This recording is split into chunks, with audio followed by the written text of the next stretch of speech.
Amazing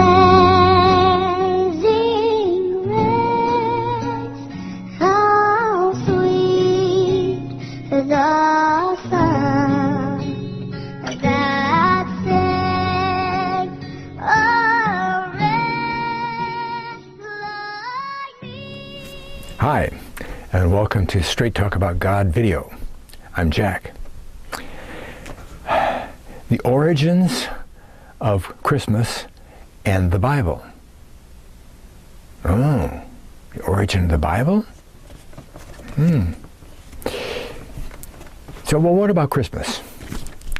Alexander Hislop wrote a book, detailed book, called The Two Babylons. The Two Babylons. There it is, Two Babylons. He wrote it in 1916, The Two Babylons. And and he detailed how paganism was brought into the church, especially the Roman church. Okay, in fact, he's got a very large axe that he grinds about the church. But even though he's mainly focused on proving the Pope wrong, so to speak, his research is impeccable. Sometimes he has a whole half a page of just the footnotes. Okay, I mean, it's a really heavy scholarly book. He doesn't write it in the back alley, on Saturday morning. And of course, all of the pagan rituals and so forth that got transferred from paganism into, with the help of Constantine, into the Roman Church was December 25th, Christmas. Okay. But first, what I want to establish is the origin of the message of the Messiah. Not the Bible, but the message of the Messiah. Because the message of the Messiah is the origin of the Bible, too. But the origin of the story about the Messiah, you see, a lot of people have concluded that the Bible is just a copy of earlier writings. The Bible didn't come about till 1400 BC. Babylon goes back sometimes as far as 3000 BC, another 1500 years. And they had their creation story and their Messiah story and all that stuff, 1400 years before the Bible showed up. Well, that's how they get away with saying the Bible copied all of that, all of those old writings. Well, in actuality, the story of the Redeemer, the Messiah, was copied by the Babylonians. Well, they didn't have the Bible to copy it from. Where'd they get it from? You see, that story is depicted in the Solar Zodiac. The whole story is in the Solar Zodiac. I mean, it's been called the Bible in the Stars, and I've got 2 or 3 videos on the solar and the lunar zodiac and the Milky Way. You can look those up. And I guess you know that that the zodiac, the stars, were there before the flood, before there was any Sumer or Akkad or ancient Babylon, before they even showed up on the scene. The stars were there, right? Genesis 1:1 says that in the beginning God created the heaven and the earth. Well, now that was a complete creation. The earth didn't wind up created like it says in Genesis 1:2. God doesn't create desolation, okay? He might not create the whole thing, but whatever he creates is perfect, and that sure wasn't a perfect world. Well, don't you think that the heaven that God created when he first created in the beginning contained all those stars that we see? I certainly think so, right? I believe that the stars we see are the same stars that Adam saw and Seth saw, okay? First, let me ask you this question. Can you see a woman laying down with a sheaf of wheat in her right hand when you look up in the stars? No, of course not. You can't see that stuff. See? You have to have somebody point out. Say, well, yeah, those 4 stars there, that's her skirt and her legs and stuff, and that over there, that's her arm, and it has that extra star there, that's the sheath of... So you have to be told all that stuff. Eh? Okay? So we can't see that woman. I mean, the most we can see is boxes or triangles or diamond shapes or lines of stars that go places or little groups. We can't see any of that stuff, you know? Secondly, I have to remind you that the story in the zodiac has 48 constellations, not just 12. See, because each one of the major constellations has 3 what they call decans, side decan, side constellation. See? For instance, in Virgo, the main constellation is her laying down there with the sheath of thing and so forth. So it's a woman that's prostrate with a seed. We're talking about the seed of a woman. Okay? And the 3 constellations that go along with Virgo fill out that story and tell you all about the seed, right? There's Coma, Boötes, and Centaurus. Okay? And all 4 of the constellations make up a definite story that tell you something about what? Jesus. Okay? Coma is called the desire of all nations. Well, that's what Jesus was, the desire of all nations, you know? And it's depicted by a woman sitting on a chair holding a child on her lap. This woman with the seed is going to bring forth a child, okay? The other one is called Boötes, B-O-O-T-E-S, Boötes, and he's a man that's charging forward with a big sickle in his hand. And you remember what Revelation says, is thrust in your sickle and harvest out, okay?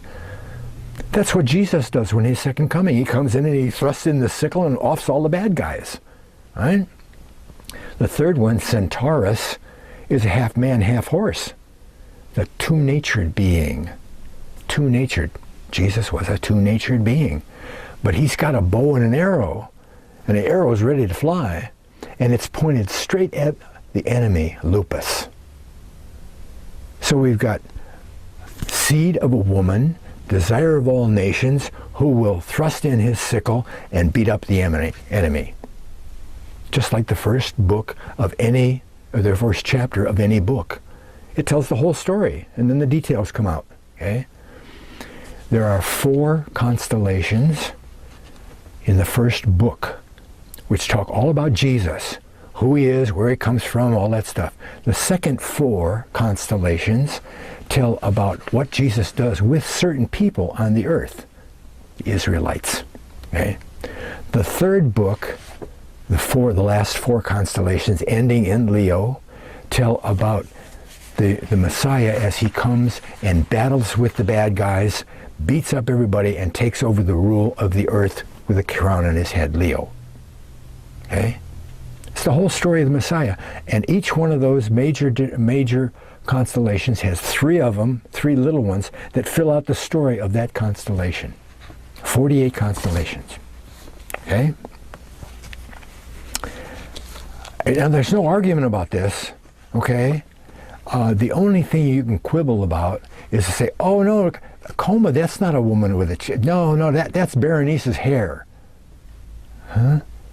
See, because the Greeks changed some of the constellation names to suit somebody else. Okay, Berenice was a big queen, and she did good stuff, and so they made her a saint, put her up in the stars, and changed the name of a constellation, and that's her now. See? But the original, the old names of the constellations. Okay? Okay. You see, but that same story, the story, is also found in the lunar zodiac. The lunar zodiac, hardly anybody's ever heard of the lunar zodiac, Christianity-wise, right? Greece and Rome, hardly anybody ever heard about that. I mean, the lunar zodiac, well, where was that? What was that? Was the lunar zodiac was in existence, and probably before this, but the first thing we know about the lunar zodiac is in 2350 BC. That's just a few centuries after the flood. 2350 BC in China.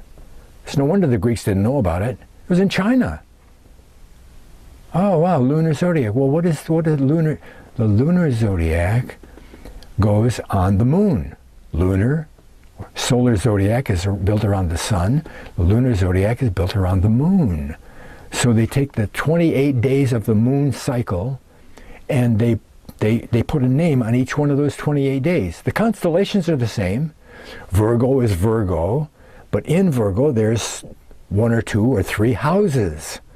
Each house or mansion, they call it mansion of the moon, and they have a name, and it tells a little story that there's the meaning of this house is this.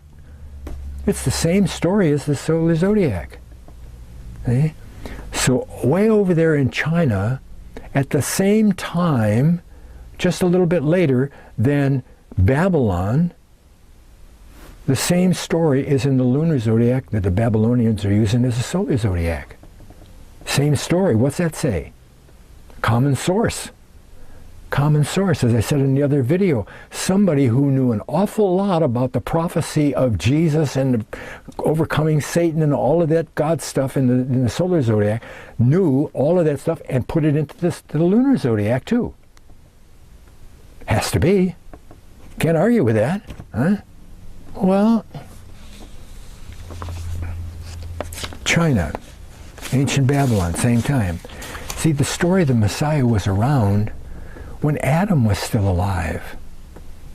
The basic story of the Messiah is he will bruise the head of the enemy, Satan, and Satan will bruise his heel. God gave that prophecy, the very first prophecy of the Bible, way back in the Garden of Eden. And that's what it says. There's going to be somebody coming, some seed of woman will come and beat up on Satan, you know, and get his heel messed with it at the same time. Okay? Now, in order to fill that out and tell you exactly who that seed was, so when he showed up you'd know who it was, God put all of that story in way detail into the solar zodiac. He sat down Enoch and Seth probably, along with Enoch. Enoch was his scribe, right?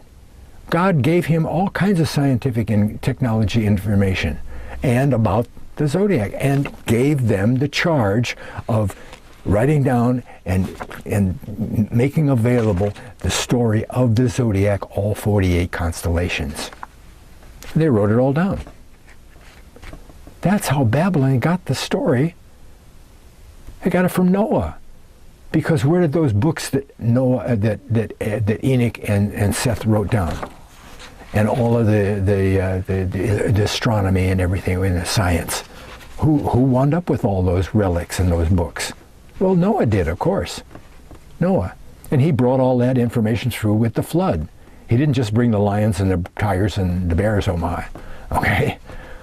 And don't you know that Shem, Ham, and Japheth also knew all of the details about the story and had read those books and knew all that stuff? And then Ham stole the skins that God gave Adam, after they sinned and they sacrificed a lamb and gave them the skins for clothes instead of the fig tree or whatever it was. It says in the book of Jasher that Ham stole those skins from Noah and gave them to his grandson, Nimrod. His son Cush was over in Egypt, ruling Egypt, and his son Nimrod, along with Canaan and other sons, went over in the east. Okay? They had all that information. Okay? And again, Nimrod he could be called the first emperor of the world, because he built cities and put walls around the city to keep the animals out and all that stuff. And he was a big-time guy with the fallen angels. He got all of that information that Noah brought through the flood and made himself the type of God in the story. And his wife Semiramis, the queen of heaven, who was, why she's the queen? Because she is the one who produces Nimrod's son. Ooh, Tammuz. He's the deliverer, the son of God, right? Okay. I mean, they dug up thousands of clay tablets and other stuff over there in ancient Sumer, all that area, and archaeological stuff.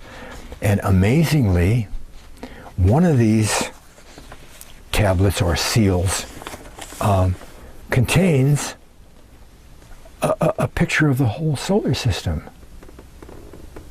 The whole solar system. Well, according to what we know about the Sumerians and the Akkadians and all that, they didn't have a telescope. They all of a sudden show up on history and know all about astronomy. They know about the precession of the equinoxes and all that. That takes centuries of observation and computation and everything to figure out that. And yet they had it, a couple of years after the flood. Here they are with all of this. Where did they get that knowledge?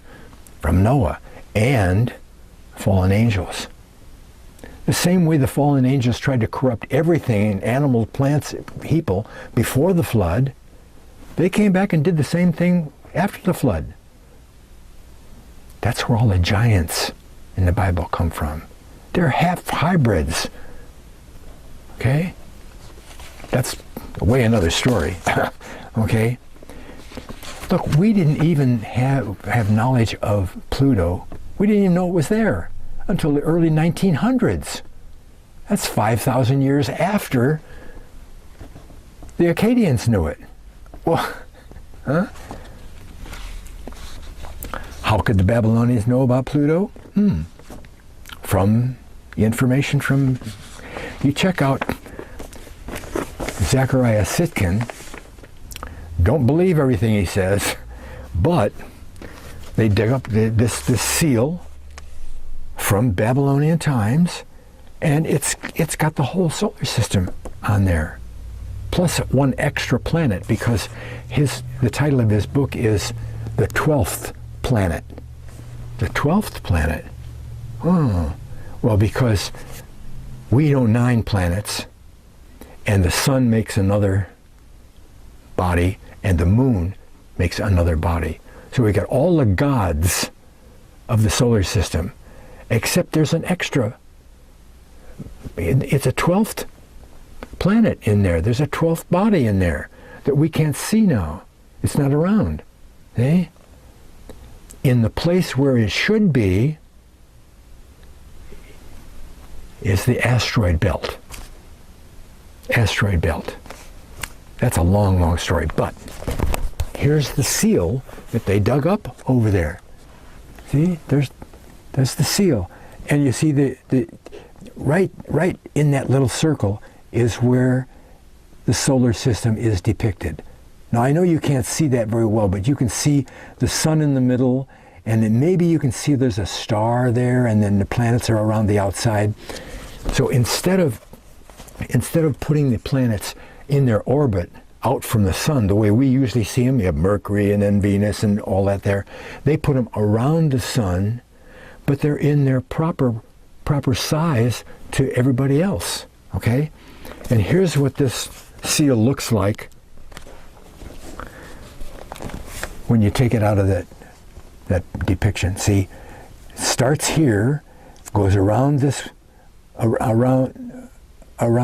way, counterclockwise, and there's Mercury, Venus, Earth with the moon, and then Mars, and onward out to Pluto's out of place. but it's still a teeny little planet, and here's Neptune and so forth, okay? The sizes are made up there, proper sizes, okay? But they have an extra planet. See, we have 1, 2, 3, and the moon, 4, 5, 6, 7. Oh no, the moon is out there, right? That's Mars. Okay, so it's 1, 2, 3, 4, 5, 6, 7, 8, 9. The way we know right now. Okay? They don't have 9. They have 1, 2, 3, 4, 5, 6, 7, 8, 9, 10. Well, wait a minute. How did they get 10 out of there? Because between Mars and Jupiter, there should be a planet. According to scientific study and so forth, there's a definite name for it. The way solar systems work, gravitational-wise and so forth, there should be a planet, a large planet, bigger than Earth, in between Mars and Jupiter. But there isn't. There's only the asteroid belt. So it's said that something happened that broke up a planet that was there originally. Some cataclysm happened, and that planet got shattered all apart. And now it's just a big ring of asteroid, okay?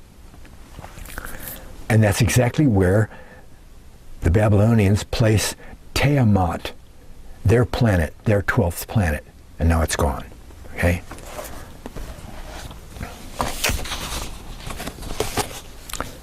What did we miss? Anything here? See, so created mankind. See, Nimrod just copied that story down, make it his own, and he was God, Redeemer, originally. We did that. Now, see, Nimrod, Semiramis, and Tammuz became the pagan Trinity, right? Trinity. And all the major religions have that same Trinity. The Egyptians have a Trinity: Osiris, Isis, and Horus. And then you go to Greece, and you get another Trinity: Venus, I think, and Adonis is the counterpart of Tammuz. Rome, same trip. The only thing that changes is the name. See, but that's evident by the fact that all the major gods of Egypt, Greece, and Rome, have the same stories. The same story. Okay? They call it Zeus in one place, and they call it Nimrod in another place, and it's the same story. I'm not sure about whether it's Zeus or not, but it's the same story. Okay? The king, like Osiris in Egypt, the king is murdered and cut up in pieces and sent around. Okay? And in Egypt, that Isis, the queen of heaven, went around and located all the different pieces except one. There were seven parts of the body, but she only could find 6 of them. Okay? He was cut up in pieces. That's what happened to Nimrod. He was cut up in pieces. Okay? The sun, Tammuz, or Adonis in Greece, they both got killed by a wild boar. Both of them. 2,000 years later, this Greek god gets killed by a boar, the same as Tammuz got killed by a boar back in ancient Babylon, 3000 BC. See? They're the same stories, the same events, only the names change. That's all. See? And again, they all have a trinity: Osiris, Iris, Horus, Isis, Horus. The king dies in the same place, and the Messiah's birth, Adonis and Tammuz and those guys, Horus, they all have the same birthday, 25th of December. 25th of December. See? Because it's hooked in to the solstice, the winter solstice, see? Because Why is it the 25th instead of the 22nd? Because you can't discern any movement of the sun back up north after the winter solstice. You can't discern any movement until about the 25th. It takes about 3 days before you can notice anything if you're really watching carefully, okay? So that's the birth of the sun. And the sun is really the God. The God, the sun. The S-O-N, sun, is the God in the sun. All of that, okay? So they tie it to the birth of the actual sun, but they're worshiping, as we'll see, the S-O-N, sun. Okay, so let's take a look at Hislop and how the practices of the mysteries, all the mysteries throughout the ages, go back right to Babylon, okay? Let's see, wait. Here's the page here. Indeed, it is admitted that by the most learned and candid writers of all parties, that within the Christian church, no such festival as Christmas was ever heard of until the 3rd century. Whoa, 3rd century. Constantine had something to do with that, didn't he? Yeah. And not until the 4th century was far advanced did it gain any or much observance. Oh, brand new thing. All of a sudden Christianity had Christmas. How then did the Romish Church fix on December 25th as Christmas Day, in honor of the birth of the son of the Babylonian Queen of Heaven? Right. Wait, I gotta put this over here so I get the pages right here. Too much. Okay, Tertullian, church father from Africa, and this is before it was into the Christian church, right? He's lamenting that these pagans really are good. They do a good job of worship. They're way better than these Christians that I know. Gee, if we were only as good as them. See, he says, oh, how much more faithful the heathen are to their religion, who take special care to adopt no solemnity from the Christians. Pagan festivals of Christmas are just all over the place, Saturnalia and all that. Okay. In Egypt, the son of Isis, Horus, the Egyptian title for the Queen of Heaven, Isis, was born at this very time. Quote, about the time of the winter solstice. About the time of the winter solstice. The very name by which Christmas is popularly known among ourselves. Okay, I have to stop there. Ourselves. Who is ourselves? Ourselves is the British people, because he's writing from Britain. Okay, in 1916. So they have a few different names for the same things that we do. Okay. Okay. The name among ourselves, Yule Day. Now you've heard of Yuletide. Yuletide, Yule is the word, okay? Yule Day proves at once its pagan and Babylonian origin. Yule is the Chaldee name for infant or child. They celebrate Child Day, Christ Day. See, just put Christ's name on there instead of Yule, and you got Christmas. Oh, good.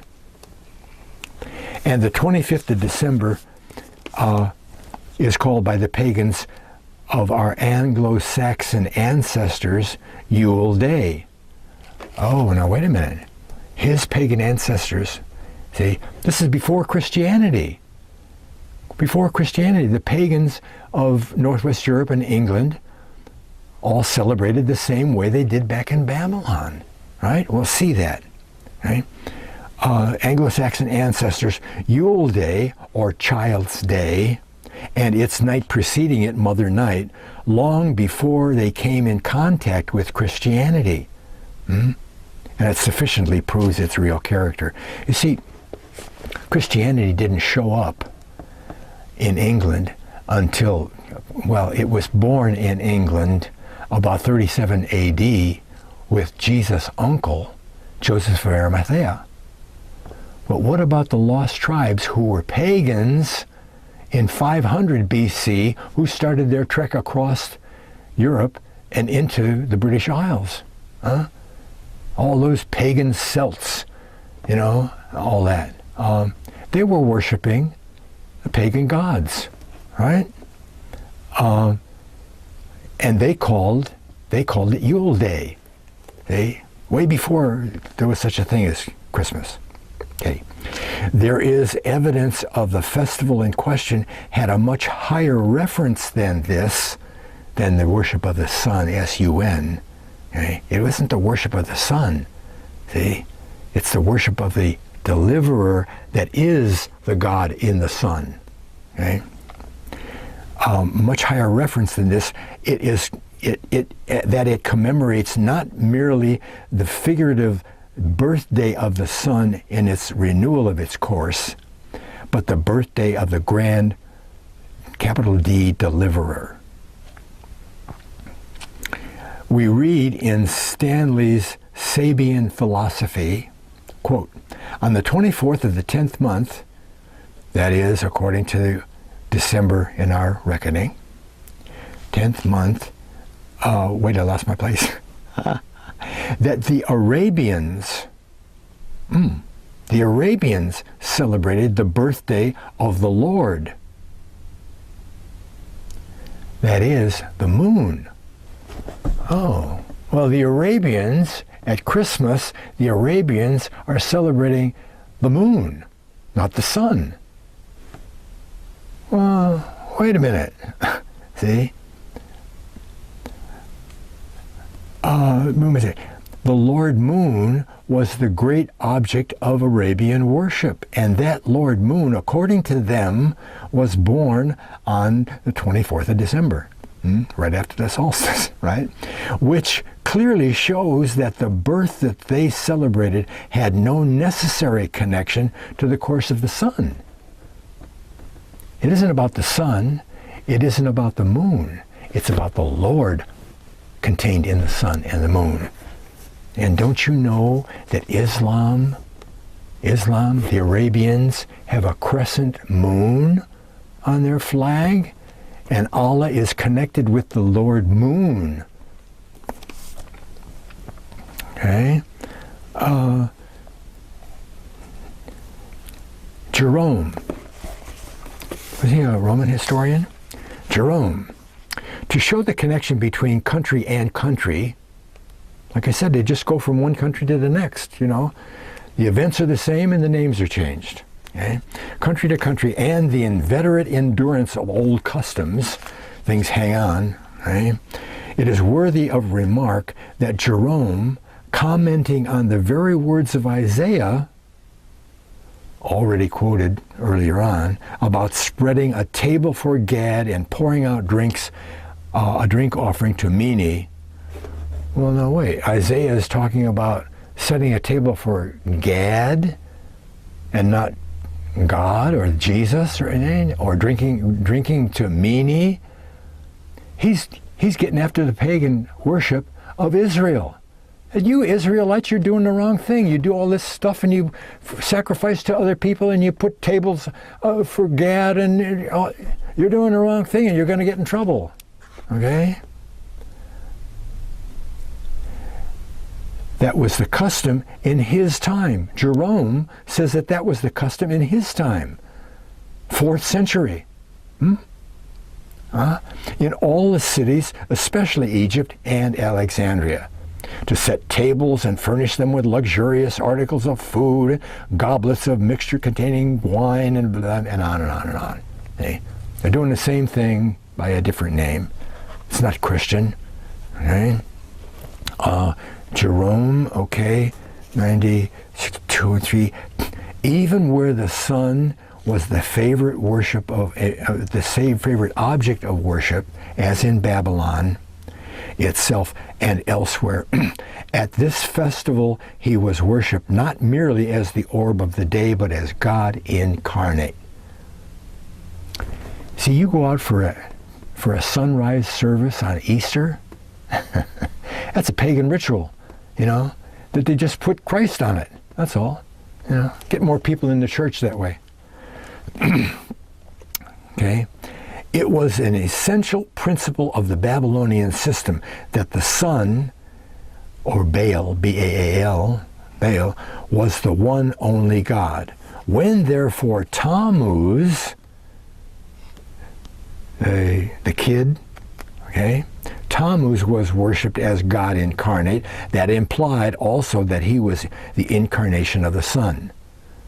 Okay, here's how that works. After Nimrod had died, that's what they write anyway, after he had died, Semiramis got pregnant. And she said, well, Nimrod, he was already known as a god. Nimrod, the god Nimrod, ascended into the sun, and now he lives in the sun. He's the god of the sun. I was out on the back deck sunning myself, and he impregnated me with the sunbeam. And out came Tammuz, the son of the sun. Oh.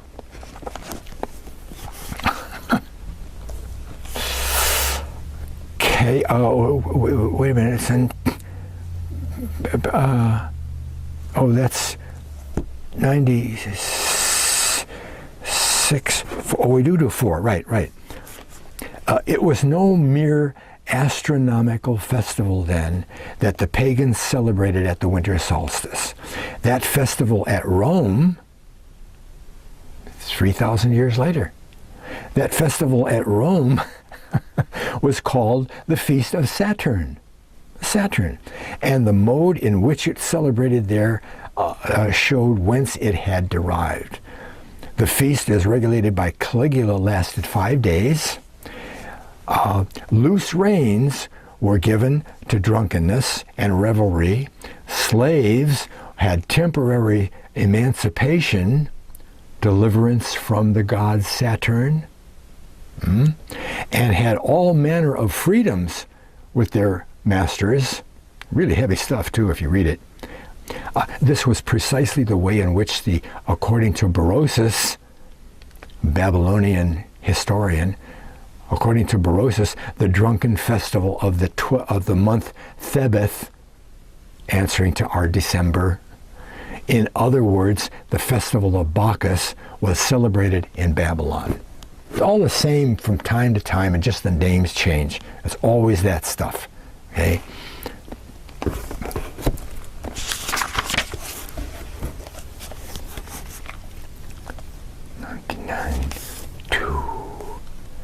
Oh, I forgot to tell you about Saturn. Saturn is one of the favorite symbols that the Illuminati try to put in front of us without us knowing what it's doing. Okay? Datsun. What's the symbol? What's the hood ornament, the logo of Datsun? A circle with a line through it. How about Universal Pictures? Circle with a line through it. Huh? Okay? Saturn has a circle with a line through it, the rings of Saturn. And when you worship Saturn as your god, then you obeyed him by listening to what he said you should do.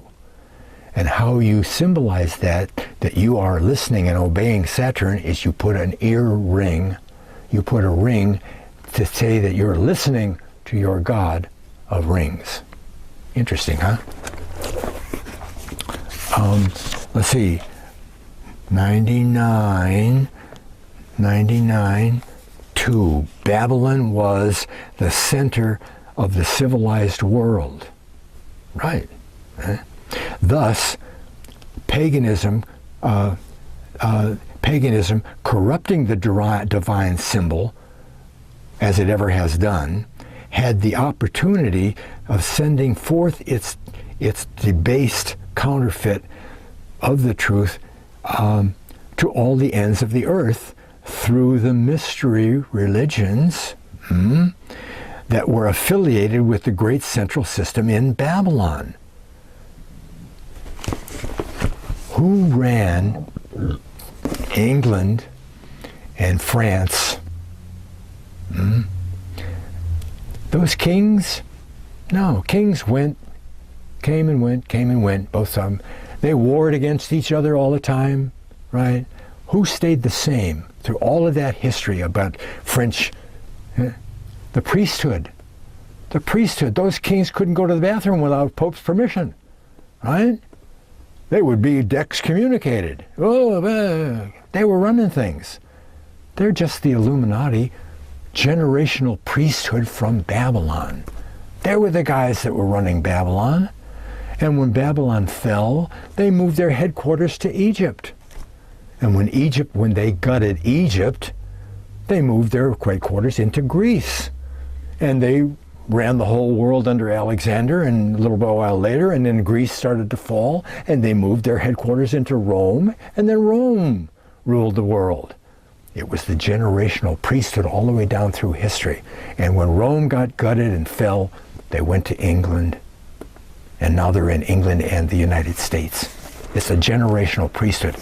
The presidents don't run the country, you know that. And it's not the elite like the Rothschilds running the country over the president. It's the generational priesthood. Okay? Okay. Where I wanted to stick that in there, for a token of pardon. What is that? We're on page 90. Oh, 2. Okay, 2. Customs and Christmas. The counterfeit they went through, thus the very customs of Christmas still existent casts surprising light at once on 1, the revelation of grace made to all the earth, and 2, the efforts made by Satan and his emissaries to materialize, carnalize, and degrade that particular grace. In many countries, here's another thing that goes from country to country, right? In many countries, the boar, wild boar, was sacrificed to the god for the injury a boar was fabled to have done to him. Tammuz,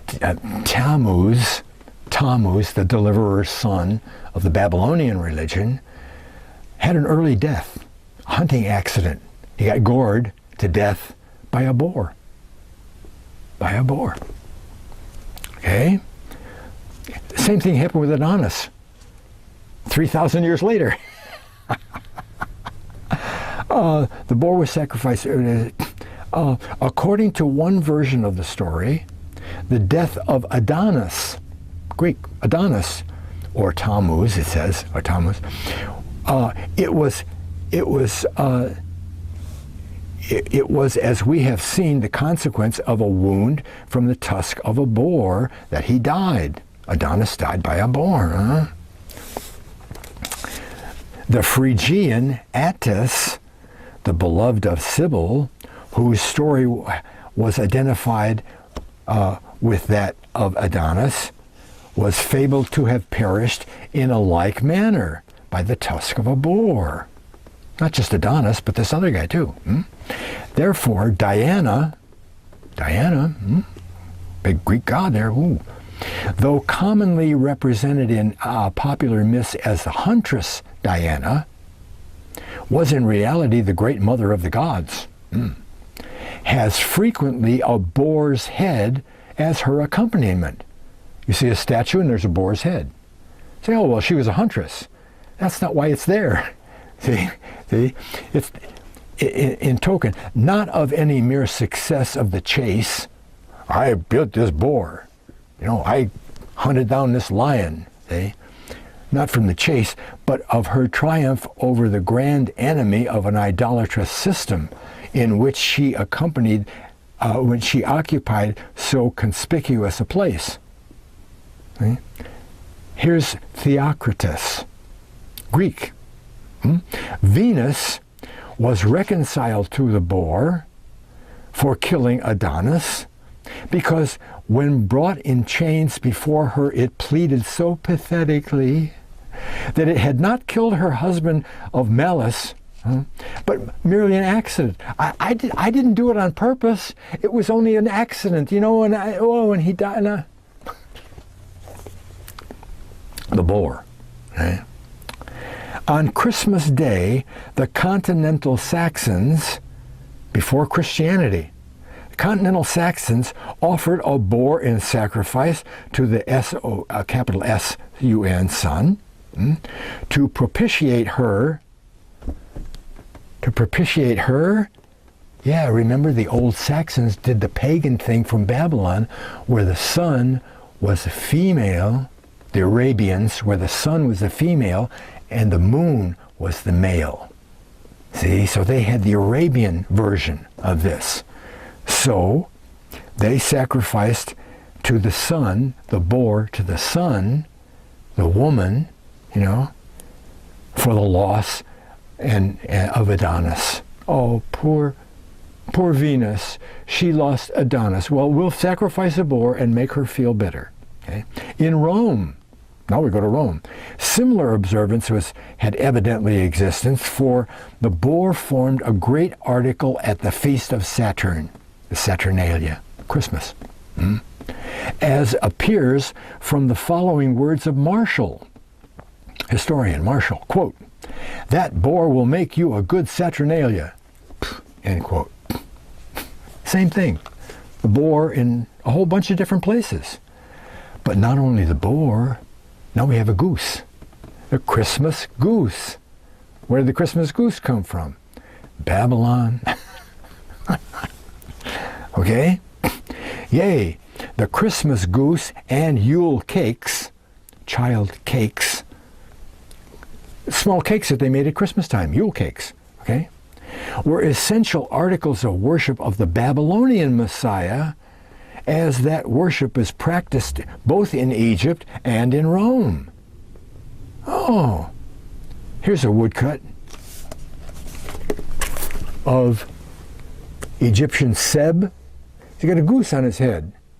And here's a woodcut of a goose that's dead. It's been sacrificed. The goose in Egypt. Okay? Egypt. The accompanying woodcut proves that the goose in Asia Minor, not Egypt, but Asia Minor, was the symbol of Cupid. Goose was a symbol of Cupid. Here it is. There's Cupid with his harp riding a goose. All right? That's in Asia Minor. Arabians are in Asia Minor. Okay. Wait a minute. I got the page wrong here. Okay. Symbol of Seb. In India, the goose occupied a similar position.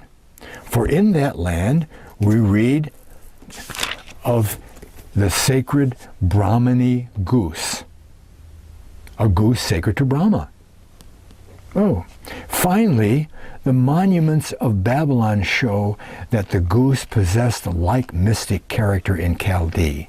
Okay? There can be no doubt then that the pagan festival at this winter solstice, in other words Christmas, was held in honor of the birth of the Babylonian Messiah, and still is, under any name you want. Okay? Alexander Hislop. But now, let's find out from the Bible just when Jesus was born. He wasn't born on the 25th. I go into a lot more detail in this in my other another video that I made on the birth of Jesus. You can find that somewhere in this same column of videos, I think. But it turns out that he's born on the Feast of the Trumpets. I mean, there are two new years.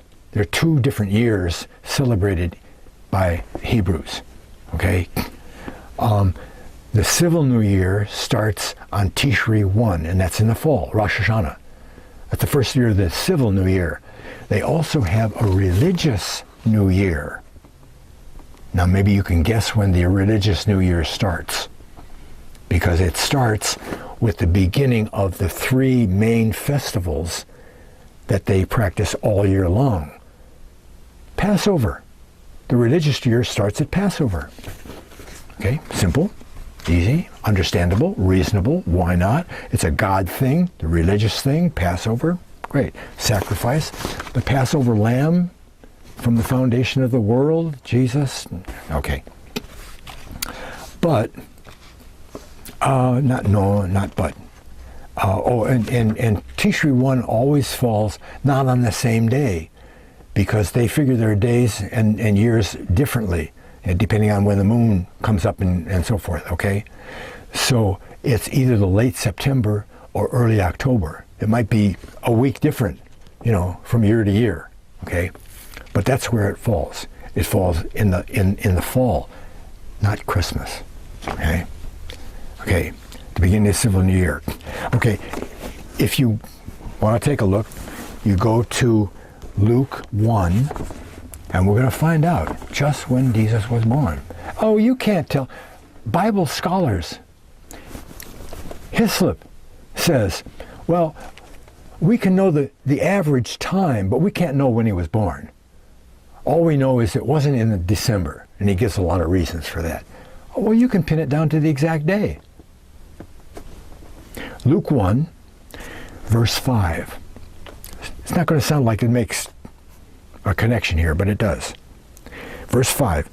There was in the days of Herod, the king of Judea, a certain priest named Zacharias of the course of Abiah. The course of Abiah. And his wife was of the daughters of Aaron, and her name was Elizabeth. Okay? There's a priest that works in the temple of the course of Abiah is when he works. Well, we got to know what a course is. We'll get to that. And he's got a wife, and they're both old. She never had a kid and is barren. He goes to work, and when he does his work, it's with the incense. He's in charge of, not in charge, but he works with the incense, okay? The courses, well, we'll get to that, okay? Now we'll go and we'll find out what happens, okay? He's working his course, an angel shows up. Now, he probably just looks like a man, like they usually do. He says, hey, Zacharias, God says you're going to have a kid. Zacharias is like Sarah hiding out in the tent. She said, oh. He said, what? Come on. Give me a sign to tell me that's true. He says, oh, okay. You won't be able to talk for a while. And he can't. He's dumb. He can't talk. Well, if that happened to you, would you take that as proof that what he said about having a kid was true? I think that's a pretty good example. He goes home after his time, and he gets together with Elizabeth, and they conceive. She conceives. Oh, verse 24. And after those days, when he's finished with the temple, his wife Elizabeth conceived and hid herself 5 months. Whoa. I don't know why she did that, but she did. Okay. 26. And in the 6th month, not in any old 6th month, at the 6th month of her pregnancy, even doesn't say that right here. In the 6th month, the angel Gabriel was sent from God into a city of Galilee named Nazareth. The 6th month that Elizabeth was pregnant, Gabriel was sent to Mary, right? To Mary. We know what happened then. She's pregnant now. Boom. But before Gabriel leaves, he says, oh, by the way, I forgot to mention, behold, verse 36, behold, thy cousin, Elizabeth and Mary were cousins. It's a whole family affair. Thy cousin Elizabeth, she hath also conceived a son in her old age. And this is the 6th month with her who was called barren. Her cousin, what do you think Mary did? She didn't know about that. She hid herself. Mary didn't know that her cousin was 6 months pregnant. She's 6 months and I didn't know about it? I better get down there and say hello. She goes, and what happens? She walks in, she says, hey, Elizabeth. And the kid in Elizabeth's womb jumps. Whoa. There's a practical thing I'd like to talk about here. From the time Mary was impregnated until she shows up at Elizabeth's house, couldn't have been more than a week. Couldn't possibly be more than a week. And only maybe it was 2 days, because we don't know exactly where Elizabeth lives in relation to Nazareth in Galilee. Maybe it was only a 2-day trip. You know, maybe it was down before you get to Jerusalem and they travel down, you know. The point is that even if it was a week, is there a fetus in Mary's womb? No. Fetus doesn't form in a week. It's only a big group of big cells, and they're still dividing, and pretty soon, a couple of months later, we'll have a fetus, but not now.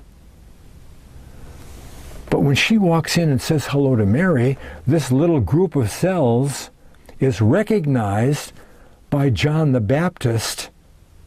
That's who Elizabeth gives birth to, is recognized by John the Baptist in the womb when he's only 6 months in development, and he jumps in the womb.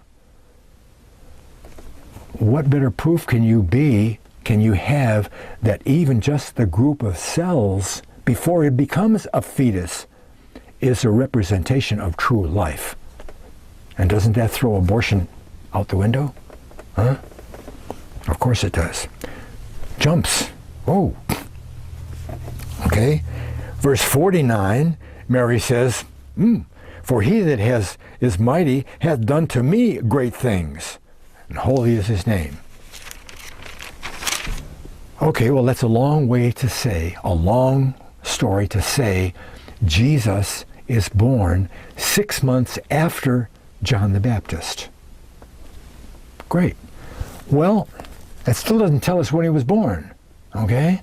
We got to find out when John was born. Then we'll know when Jesus was born, okay? How do we find that out? We got the clue in verse 5, because Zacharias is of the course of Abiah. Now, we just find out when the course of Abiah was, calculate some of the days and time in there, and we'll find out when John was born. And then we find out when Jesus was born, 6 months later. So we go to 1 Chronicles 24, verse 10. Okay? Now, another interesting thing, another little God detail, okay? The number 24 is the number for priesthood. And that's what chapter 24 is about. It's about the priesthood. Moses is going to set up a priesthood to work the temple. Okay? Actually, it's David. Okay? And he says, you two guys, it's going to be your sons. Your family, your sons' families are going to work in the temple. And we'll make up 24 different time periods. And one time this son will go and his family, and they'll be in charge of doing whatever they're doing. And then when their course of action is, at the time period is done, then course number 2 will come in, and then 3, and then 4, and then when 24 gets done, 1 will come in again. So each of these families will work the temple twice a year in their courses. But they also have to work during the festivals. So if your course falls on the 23rd course, and Passover happens in the 3rd course of the next go-around, you have to show up anyway. So on Passover, Pentecost, and Tabernacles, they have to show up anyway. So they're working the temple, doing their trip, okay? Passover starts. After Passover ends, 8, 9, 10 days after it ends, course number 1 starts, and we go, and we find out there's 24 courses. Doubled is only 48 weeks.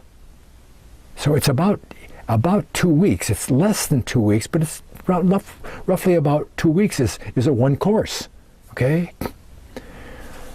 Zacharias, in verse 10, is the 8th course. We locked it down, okay? Verse 10, the 7th course to Hakkoz, and the 8th to Abijah. Hebrew Abijah, Greek Abiah, okay? Zacharias, after the festival is over, 8 courses later, he goes home and gets with Elizabeth. And when you do the calculations, it's 3 months. 3 months. And if it's 3 months, then John is born 9 months later back at Passover. And how much more reasonable can that be? I mean, you can quibble and say, oh, it doesn't say that. But how much more reasonable is that for God to not to have him born, John the Baptist, on Passover? Of course. Right? Born on Passover. Well, taking that as a clue, wouldn't we say that Jesus also, his birth would also be connected to some major feast day or something of the new year? Well, sure. Well, what major holiday, what major feast day is 6 months after Passover? Rosh Hashanah, Tishri 1, the civil new year, the beginning of everything. Jesus is the beginning of everything. Now, we do have confirmation of that because the feast days, like practically everything else in the Bible, points to Jesus, connects to Jesus, okay? The rock that they got water out of in the desert, in the wilderness, Moses hits the rock and water comes out.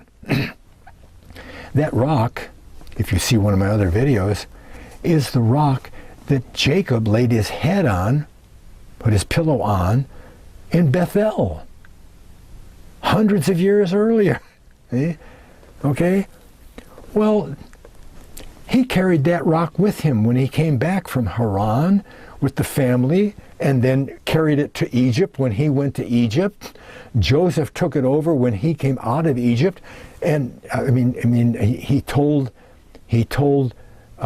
Joseph told his kids, Ephraim and Manasseh, be sure and take my bones and the rock, get it back to Palestine, where it belongs. And when Moses went out, the elders gathered up all their relics and so forth, including the rock, and it carried with them. Okay? The Kaparoth, covering of the Ark of the Covenant, is a type of Jesus. That rock was a type of Jesus. The water, the saving water, the manna was a type of Jesus. The bread from heaven, he calls himself. Moses was a type of Jesus. Joseph was a type of Jesus. It goes on and on. Why Jesus? Because Jesus, the whole Bible is about Jesus. Why? Because Jesus is the flesh and blood messenger that gives us the message of God setting up a kingdom on the earth. That's Jesus' gospel, not salvation. God's going to set up a kingdom. Here's how you get in. That's the best news of the world, isn't it? Eh? And everything that God does points to Jesus. So when Jesus shows up and then does a whole bunch of miracles that only God could accomplish, we got to say, wow, if he says God is going to set up a kingdom, that must be true. We better get ready. How do we get in on this? Eh? So all of this stuff is about Jesus. So all the feast days are about Jesus, and they typify all kinds of things in his life. We know, absolutely know, about 6 different things out of the 7 festivals, the 7 feast days. Okay? First of all, we got Passover. Jesus was crucified on Passover, right?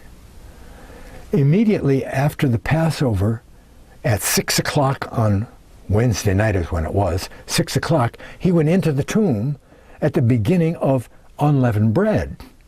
We have Passover, unleavened bread, and first fruits in that 7-8 day period. Unleavened bread is 7 days. Okay, he's hidden in the tomb. See, they take the unleavened bread and put it in a napkin, hide it someplace. And the kids go around and after 3 days and they search for it. See? That's what it came down to. But he's in the tomb. During that 7 days, the first day of the week, Sunday, comes somewhere in there.